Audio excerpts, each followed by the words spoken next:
बात करें तो यहां सनातन की रक्षा के लिए ना जाने कितने वीरों ने अपना प्राणों की आहुति दी है, पर कांग्रेस ने अपने शासनकाल में क्या किया? पालघर में हमारे साधुओं की हत्या हुई। పాల్గర్లో మీరు చూశారు, చేతులెత్తి వేడుకున్నాడు, నన్ను చంపొద్దు చంపొద్దు చంపొద్దు అని. పాల్ఘర్లో దేశం మంచి కోరే, సర్వజనం హితం కోరే పాల్ఘర్లో సాధువుని చంపితే, చేతులెత్తి వేడుకొని చంపితే ఒక్కళ్ళు పట్టించుకోలేదు. చంపిన వాళ్ళకి శిక్ష పడాలి. అందుకనే ఇలాంటి ప్రభుత్వాలు కాదు మనకు కావాల్సింది. సాధువుల్ని, సంతుల్ని, సనాతన ధర్మాన్ని కాపాడే ప్రభుత్వం కావాలి.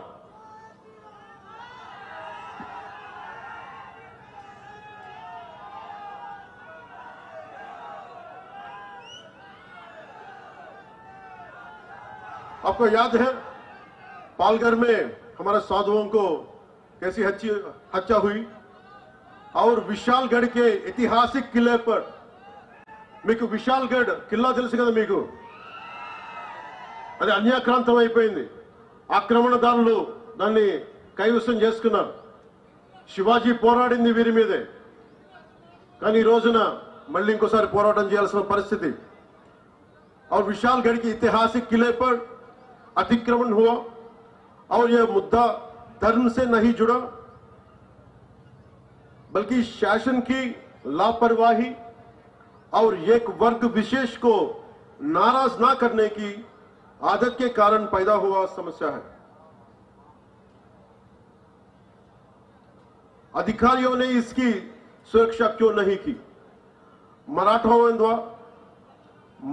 द्वारा बनाए गए दुर्ग केवल वास्तुकला के नमूने नहीं है, बल्कि भारत के संरक्षक, सनातन धर्म के संरक्षक है.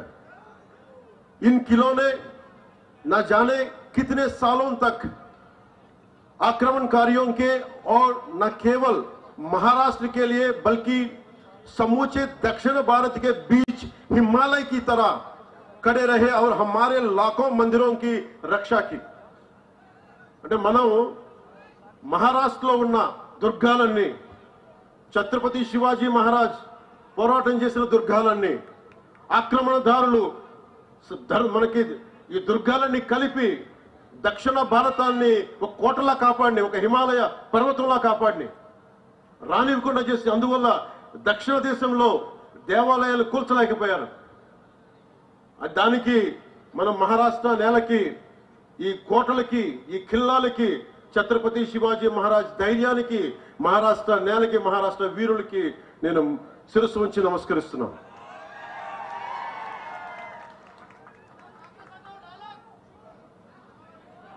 सोचिए, अगर ये किले नहीं होते तो हमारे हजारों मंदिरों की क्या स्थिति होती?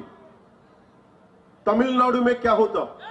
आंध्रा के मंदिरों की क्या स्थिति होती? जरा सोचिए. आज बाला साहेब होते तो क्या सोचते? बाला साहेब ठाकरे जी चाहते थे एकजुट भारत, एकजुट भारत, నిలబడి ఉన్న భారతం, కలిసికట్టుగా ఉన్న భారతం. అంతే, బాలాసాహెబ్ ఠాకరే కోరుకున్నది కలిసికట్టుగా ఉన్న భారతం, ఒక్క భారతం, ధైర్యంతో కూడిన భారతం, పౌరుషంతో ఉన్న భారతం, సాహసంతో ఉన్న భారతం. बाला साहेब ठाकरे जी चाहते हैं एकजुट भारत, जिसे मोदी जी पूरा कर रहे हैं. वो चाहते थे राम मंदिर, जिसे एनडीए ने पूरा करके दिखाया. उनकी हर इच्छा को पूरा करने में लगी है एनडीए सरकार. शिवरायांनी सांगितले होते की, शिवरायांनी सांगितले होते की मराठा तिथू का मेळ व्हावा, धर्म वाढ, महाराष्ट्र धर्म वाढवावा.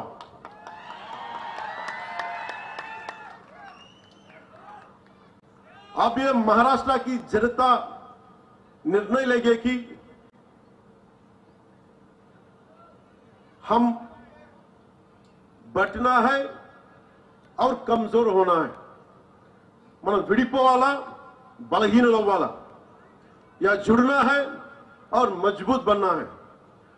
हम बटना है और अपने अस्तित्व को खतरे में डालना है, या जुड़ना है और उज्जवल भविष्य बनना है। हमें बटना है और अराजकता की फैलने देना है, या जुड़ना है और जन कल्याण विकास की तरफ बढ़ना है। మనం ఆలోచించాల్సింది దేశాన్ని చాలా కష్టపడి సాధించుకున్నాం.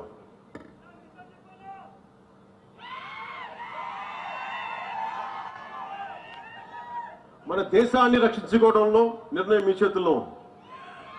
విడిపోయి బలహీనపడదామా లేదా కలిసి బలంగా నిలబడదామా? విడిపోయి మన అస్తిత్వాన్ని ప్రమాదంలో నెట్టేద్దామా లేదా కలిసి బంగారు భవిష్యత్తు నిర్మించుకుందామా? విడిపోయి అరాచకత్వాన్ని స్థానం కల్పిద్దామా లేక కలిసి అభివృద్ధి సంక్షేమం వైపు ప్రజలు నడిపిద్దామా? మనందరం ఇర్రెస్పెక్ట్ ఆఫ్ రిలీజియన్ ప్రాంతాలను దాటి ఇది సనాతన ధర్మం ఉండే నేల ఇది. మనం తెలుగు వాళ్ళం అవ్వచ్చు, మహారాష్ట్రీయులం అవ్వచ్చు, కన్నడిగులు అవ్వచ్చు, ఏదైనా అవ్వచ్చు, కానీ మన గుండెల్లో కొట్టుకుంటుంది సనాతన ధర్మం యొక్క గుండె చప్పుడు. చివరిగా ప్రజల హక్కుల గురించి, వాటి శక్తి గురించి, ప్రజలకున్న అధికారం గురించి రామ్ధారి సింగ్ దినకర్ గారి మాటల్లో డేగ్లూరు ప్రజలకు చెప్పాలనుకుంటున్నాం. हुंकारों से महलों को नींव उखड़ जाती, हुंकारों से महलों को नींव उखड़ जाती, सांसों के बल से ताज हवा में उड़ता है. మీరు ఇంతమంది ఉన్నారు, మీరు కలిసి కట్టుగా మీరు ఒక్కసారి ఊపిరి తీస్తే ఇదేనే ఎదుర్కోగలరు. మీరు కలిసి కట్టుగా ఒక్క బలమైన నిశ్వాసం వదిలితే తలలకి పెట్టుకున్న మహారాజుల కిరీటాలు కూడా ఎగిరిపోతాయి. అదే మహారాష్ట్ర నేల చెప్పింది. जनता की रोके राह समय में ताऊ कहां, जनता की रोके राह समय में ताऊ कहां, वह जिधर चाहती काल उधर ही मुड़ता है, काल उधर ही मुड़ता है. ఇది మీకోసం నేను ఎంత ప్రయత్నం చేశానంటే, నా జీవితంలో ఎప్పుడు నేను ఏది అవ్వాలని ప్రయత్నం చేయను. నా డిప్యూటీ సీఎం, నా పొలిటికల్ లీడర్, డెస్టినీ, కాలం, ఫేట్ ఇక్కడ తీసుకొచ్చి పెట్టింది. భారతదేశం కోసం పనిచేసే శక్తిని మన సనాతన ధర్మం ఇచ్చింది. సో మీ అందరికీ నా విన్నపం,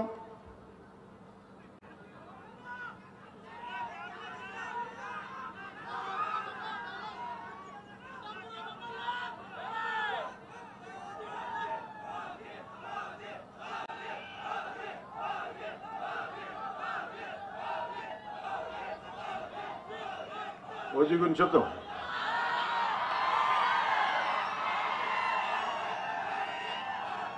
మీకు సినిమా గురించి చెప్తాను. సినిమాల్లో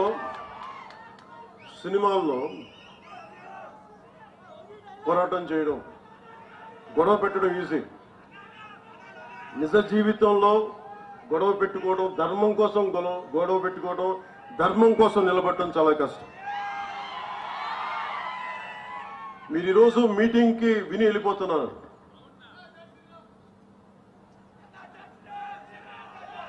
రామనామం లేకుండా ఏ హిందువు గుండెలో రామనామం లేకుండా ఉంటుంది.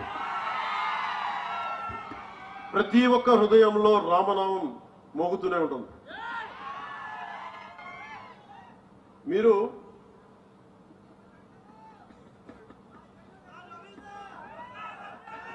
ఇందాక చెప్పిన రామ్ధారి సింగ్ దినకర్ గారిది, ఆయన చెప్పేది మనందరి శక్తి లేదనుకుంటారు. ఈ రోజున ఒక పవన్ కళ్యాణ్ కాదు, అశోక్ చవాన్ గారు కాదు, ఇక్కడున్న నాయకులు కాదు, మీరు బలంగా అనుకుంటే, ఆమ్ జన్ అంటాం కదా, మీరు సామాన్య మానవులు అనుకుంటాం. నేను సామాన్యుడిని, నేను మీలాగే వచ్చాను. నా దేశం కోసం నిలబడాలి, మన సనాతన ధర్మం కోసం నిలబడాలి, పోరాడాలి. అది ఇక్కడ తీసుకొచ్చింది. సో రామధారి సింగ్ దినకర్ గారు చెప్పింది, राष्ट्र कवि कहते हैं, जनता या आम जन के हुंकारों से, उसके उग्र रूप से, आम जन की ललकार से सामान्य भवन तो क्या, बड़े बड़े मजबूत महलों की नींव भी उकड़ जाया करती है। जनता में इतनी अधिक शक्ति निहित होती है कि उसके सांसों की तेजी से राज सत्ता के मुकुट हवाओं में ఊడిగయా కడితే మీరు నిజంగా ఒక్కసారి మీరు ఎంత నిద్రాణమైన శక్తి ఉందంటే, మీరు బయటికి వస్తే మహామహులు పెట్టుకుని ఈ దేశాన్ని విచ్ఛిన్నం చేద్దామని హైదరాబాద్ నుంచి వచ్చే 15 నిమిషాలు ఇవ్వండి, హమ్కో 15 మినిట్ దీజే, అలాంటి వాళ్ళందరికీ కూడా, హైదరాబాద్ నుంచి వచ్చి, ఓల్డ్ సిటీ నుంచి